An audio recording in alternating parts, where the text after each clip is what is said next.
Hi, I'm Peter Adamson, and you're listening to the History of Philosophy podcast, brought to you with the support of King's College London and the LMU in Munich, online at www.historyofphilosophy.net. Today's episode, Philosophers Anonymous, the Roots of Scholasticism. If the rise of social media has taught us anything, it's that cutting-edge communication technologies are valued for one reason above all others. We can use them to tell other people about our cats. Things were no different when the very latest in communication technology was pen, ink, and parchment. So it was that in the early Middle Ages, a scholar at the Abbey of Reichenau wrote a poem about his cat, Pangur. Here it is, in the translation of no less a fellow poet than W.H. Auden. Pangur, white Pangur, how happy we are, alone together, scholar and cat. Each has his own work to do daily. For you it is hunting, for me study. Your shining eye watches the wall, my feeble eye is fixed on a book. You rejoice when your claws entrap a mouse, I rejoice when my mind fathoms a problem. Pleased with his own art, neither hinders the other. Thus we live ever without tedium and envy. The charm of the poem is undeniable, with the evident affection of this medieval monk for his faithful feline companion.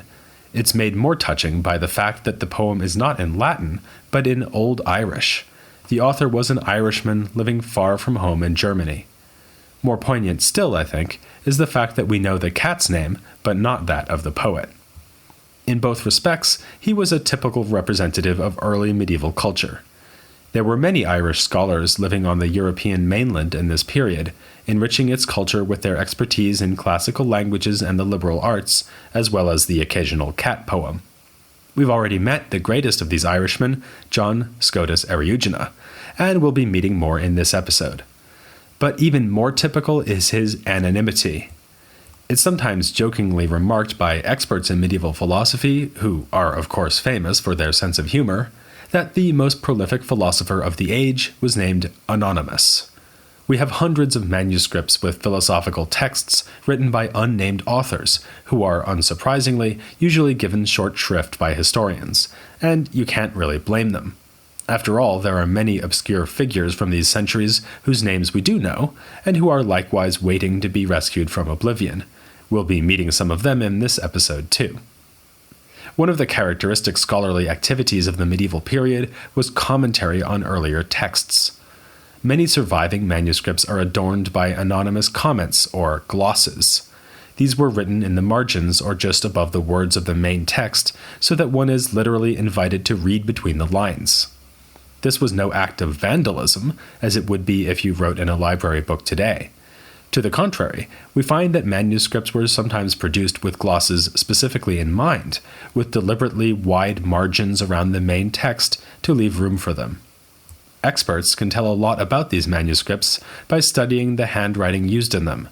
For instance, even when a text is in Latin, telltale abbreviations and features of the script used may show that the scholar who copied it out was from Ireland. Which brings us back to the contribution of Irish scholars in the Carolingian period. We know the names of many such scholars, in part thanks to a list of names written in a 9th century manuscript. Ironically, the man who recorded them is himself anonymous, while many of the Irishmen he mentions are to us nothing more than names. Yet in their day they were renowned scholars. They are being listed here as the leading exegetes of earlier works by classical authors like Horace and Ovid, and earlier medieval authors like Bede. Other manuscripts show us that, exceptional though he may have been, Eriugena was far from alone. His knowledge of Greek was remarkable, but not unique among Irishmen working in France in the late 9th century. His countryman Martin was active at this time in the city of Laon, and I do mean active. There are at least 20 manuscripts with his handwriting in them, one of which is a glossary and grammar book for learning Greek. Two other Irish scribes, both anonymous, were close to Eriugena. In fact, one of them has even been thought to be Eriugena himself. More likely, though less romantic, is the explanation that they are two unknown students of his. The scribes are known to today's scholars simply as I-1 and I-2. These Irish eyes smiled on the philosophical ideas of their teacher. They revised and added glosses to the Paraphysion, possibly under the guidance of Eriugena himself, and made notes on other manuscripts, including Boethius's treatise on music. In one manuscript, the distinctive ideas of Eriugena are used to interpret the Bible. There's nothing here to suggest that Eriugena's colleagues were outstanding philosophers in their own right, but it does show that he was not operating in a vacuum. To the contrary, what we have here is a little group of like-minded scholars gathered around one outstanding figure who are collectively trying to understand and expound the Bible and texts of classical antiquity. Further anonymous scholars from about this time applied Eriugena's ideas to other philosophical works. One was On the 10 Categories, itself an anonymous work, but popular in the earlier medieval period because it was thought to be by Augustine. In a gloss to one manuscript of this work, a scholar is trying to explain a passage which speaks of being as the most general genus. The idea here is a simple but important one. Given that you are listening to a philosophy podcast, you are, I think I can assume, a human being like me. So we are members of the same species, the human species. But we are also animals, just like Hiawatha the giraffe. Aristotle called this higher-level grouping a genus. The genus of animal includes humans, giraffes, and all the other animal species. We can go further, though. Animals fall under a higher genus of living things, which includes plants. Living things then fall under the still higher genus of bodies, which embraces not only animals and plants, but also things like rocks. If we keep going like this, will we eventually get to a most general genus? A group that includes absolutely everything? According to this text and the glossator, the answer is yes. Everything there is a being. Reasonable enough, you might think. After all, can you think of anything that isn't a being? My non-existent sister doesn't count. It's when the anonymous commentator connects these logical ideas to theology that his affection for Eriugena starts to show. Following the sort of Platonist line found in the Paraphysion, the anonymous author explains that this highest genus, being, is to be identified with God himself. All created being, from rocks to plants to animals to humans, are derived from this single divine being. Another anonymous gloss adds the negative perspective of Eriugena's theology, stating that since the divine being is beyond our comprehension, it is rather paradoxically a kind of non-being. With these glosses, our unknown scholars are not just showing us that Eriugena's ideas had some impact among his contemporaries. They are also paving the way for a long-running argument over the general features of things, usually called universals. Eriugena and his colleagues seem to think that a nature found in many things, like human, giraffe, or even being, is not just something real, but something divine, a cause for all the things that partake of it. One author of the time compared the relation between the species human and individual humans to the relation between the roots of a tree and its branches. John Marenbaum, friend of the podcast and one of the few scholars to work with these glosses, has called this view hyper-realism, the idea that a general nature is not just real, but expresses its reality in the individuals that partake of it. This is, in effect, the logical version of Eriugena's core metaphysical teaching that God's transcendent being is made manifest in created things.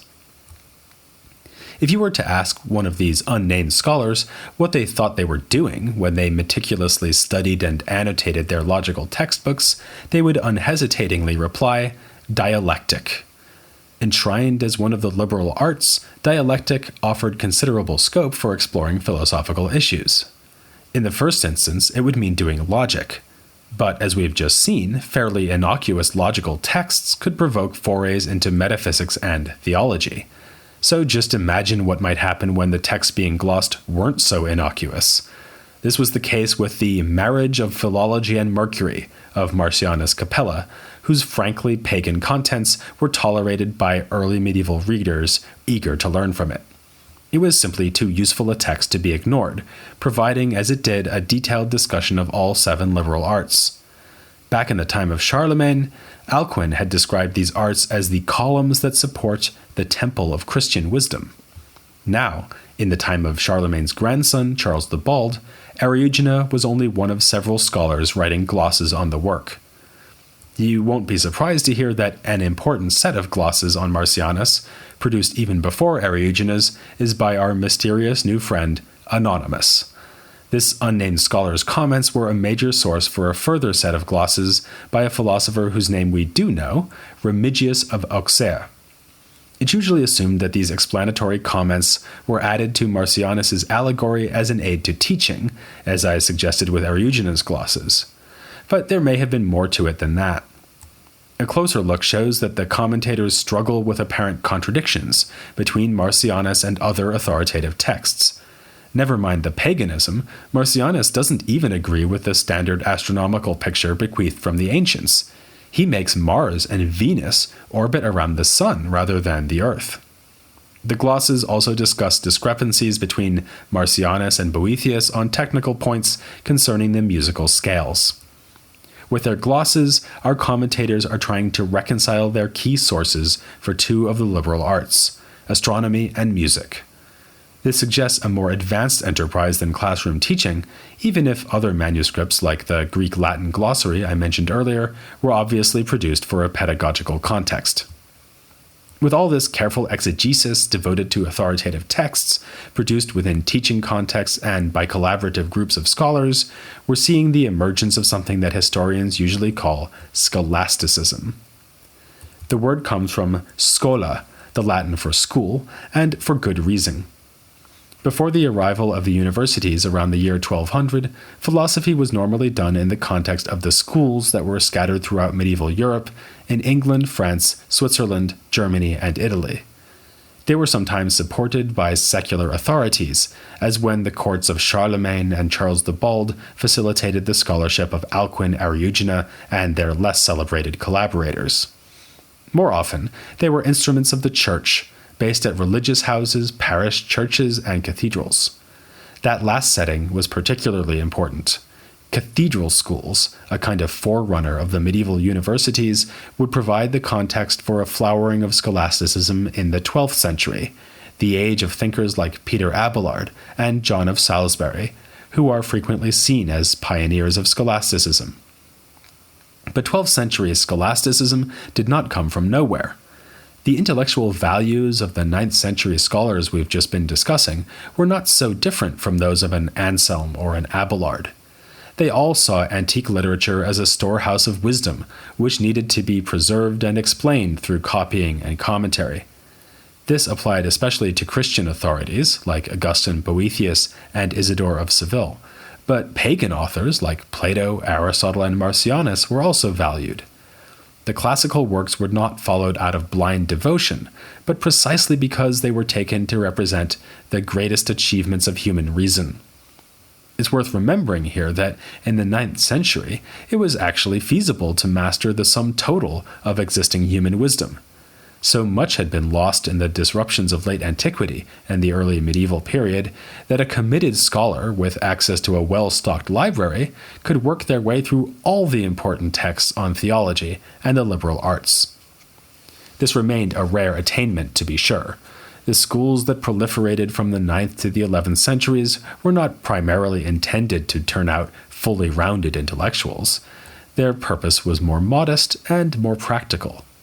In an age where nearly the entire population was illiterate, where were the functionaries of the secular government and church going to come from?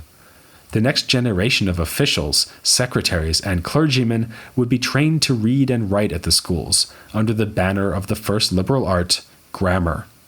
The very word comes from the Greek for letters, and the basic purpose of grammatical training was indeed to impart the gift of literacy.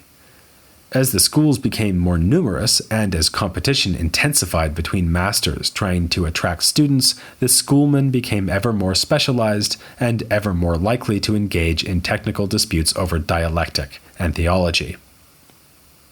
It would be nice to say that there was simply a smooth, gradual increase in school activities from the 9th century down to the blossoming of full-blown scholasticism in the 12th century, but as usual, things are a bit more complicated. I realized this when I sat down to make a list of the philosophers I wanted to cover in these episodes on the early medieval period, I had several thinkers from the 9th century and quite a few from the 11th and 12th, but couldn't think of a single one for the 10th century. This was to some extent the result of ignorance on my part, but I'm not entirely to blame. The 10th century was a period of considerable disruption, with more Viking raids and the new threat posed by the Magyars. Moving along the Danube River from Hungary, they invaded Bavaria, which is where I live, but I'm glad to report that the Hungarians I've met here have been very nice. By the year 937, the Magyars had visited destruction on wide swaths of Germany and moved into France. Finally, they were defeated by Otto, King of Germany, in 955. This period of instability contrasts sharply to what was going on in the Islamic world at the same time. The Muslim conquests had previously spread the new religion over a vast territory from Spain to the Indus River. Even more land fell into Muslim hands in the 10th century as they wrested control of Sicily, Sardinia, and Corsica away from the Christians, and even made incursions into mainland France and Italy. And if you look back at the timeline on the podcast website, you'll see that this period was a high point for philosophy in the Islamic world, bookended by the later life of Al-Farabi and the early life of Avicenna. Meanwhile, what was going on in Christian Europe, philosophically speaking?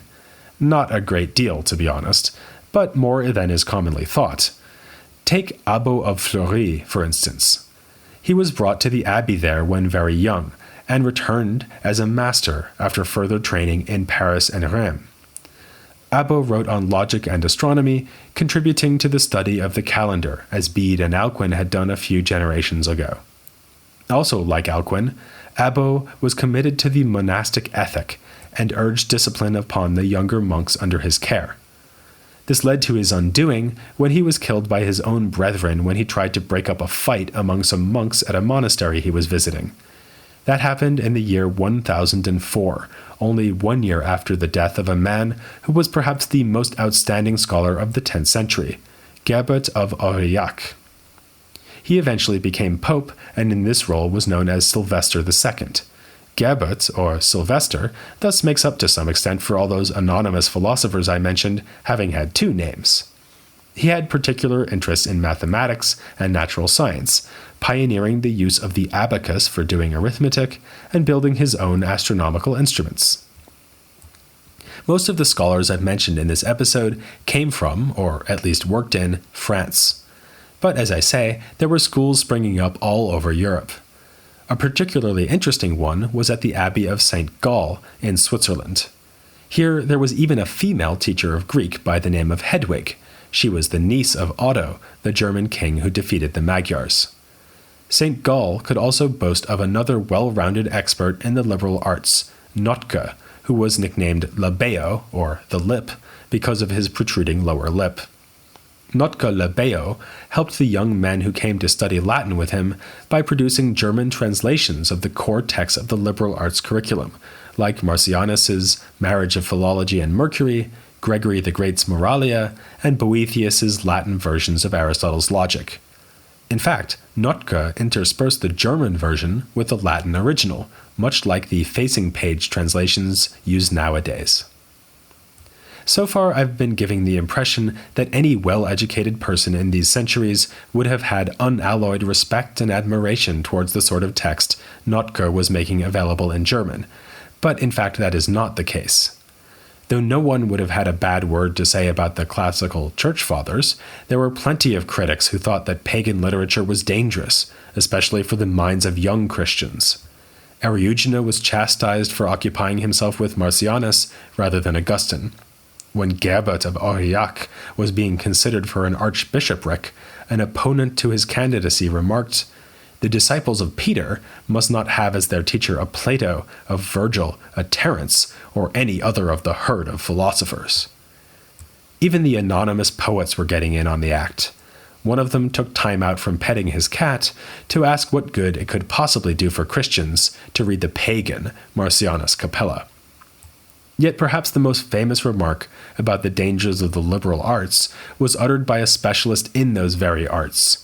His name was Lanfranc of Bec, praised upon his death as a man who would have been admired by Aristotle for his skill in dialectic and by Cicero for his mastery of rhetoric. Lanfranc drew on a deep knowledge of the liberal arts in commenting on the Moralia of Gregory the Great and wrote now-lost philosophical works. Yet when he was embroiled in a notorious theological controversy with a scholar named Berengar, Lanfranc said to his opponent, "Having abandoned sacred authorities, you have taken refuge in dialectic." Like scholasticism itself, their dispute had its roots in the 9th century. Back then, a monk named Ratramnus had written an explanation of the Eucharist for Charles the Bald, in which he explained that the bread and wine used in communion are symbolic in nature. Now in the 11th century, Berengar took up a similar view, arguing that the bread and wine are Christ's flesh and blood, only figuratively. Lanfranc disagreed fervently concerning the theological point. For him, only the appearance and flavor of bread and wine remain, but really they have been transformed into the flesh and blood born of the Virgin. More interesting for the history of philosophy is Lanfranc's disagreement with Berengar's whole approach to the issue. It was simply inappropriate to use reason to understand this mysterious and miraculous transformation. Rather, one should follow authoritative doctrine, and only then apply reason to defend and understand the Eucharist more deeply. Like many medieval debates to come, the clash between Lanfranc and Berengar was about the scope and place of reason in theology, as much as it was about the theological issue at hand. Various thinkers will take various views on this methodological question in the centuries to come, but most will broadly agree with Lanfranc. Reason plays a vital role in Christian doctrine, but there are bounds beyond which reason cannot go. Philosophy should thus accept a subordinate role to Scripture, comparable to the relationship between a handmaiden and her mistress. This famous analogy was devised by an author we'll be looking at next time, as we turn to a philosophical problem so crucial that you have probably been wondering why I haven't mentioned it yet. If a woman loses her virginity, can God make her a virgin again? Join me next time to find out the answer, here on The History of Philosophy Without Any Gaps.